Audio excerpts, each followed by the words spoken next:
মাকে দেখে তখন যে কথাটা বলতাম, আজ নিজের জীবন দিয়ে তার উত্তরটা পেয়ে গেছি।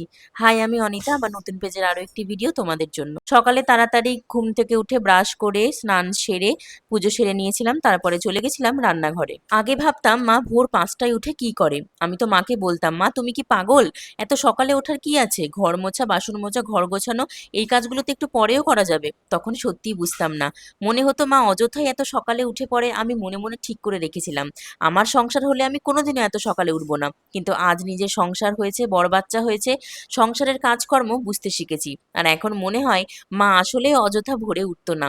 হয়তো মা ভাবতো সকালের দুটো কাজ যদি একটু তাড়াতাড়ি শেষ করে ফেলি, তাহলে দিনের মধ্যে নিজের জন্য হয়তো একটু সময় পাবো। কারণ রান্না বান্না শুরু হয়ে গেলে তো আর থামার নাম নেই।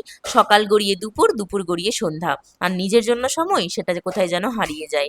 আজ বুঝি একটা মানুষ বাইরে থেকে দেখতে যতটা সাধারণ মনে হয়, তার জীবনের ভেতরে হয়তো তার থেকেও অনেক বেশি দায়িত্ব, অনেক বেশি ক্লান্তি, অনেক বেশি না বলা গল্প থাকে। আমিও একদিন বাইরে থেকে মাকে দেখে ভেবেছিলাম, এত সকালে ওঠার কি দরকার। আজ নিজের জীবন দিয়ে বুঝেছি, দরকারটা আসলে তখনই বোঝা যায় যখন দায়িত্বটা নিজের কাঁধে আসে। এটাই বোধহয় জীবনের রিয়েলিটি। এত গল্প করতে করতে আমার রান্না বান্নাও প্রায় শেষের দিকে। রান্না শেষ করে আমাকে বর ওঠার আগে একটা ভাইটাল কাজ সারতে হয়। ওর প্যান্ট শার্টটা প্রেস করে রাখতে হয়। এই জিনিসটা সকালে করতে হয়, কারণ রাতে ডুগ্গু জেগে থাকে।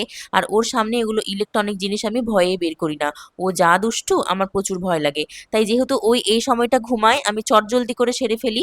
বরকে টিফিন দিয়ে পাঠিয়ে দিলাম অফিসে। দেখা হচ্ছে নেক্সট ব্লগে। ওকে, বাই।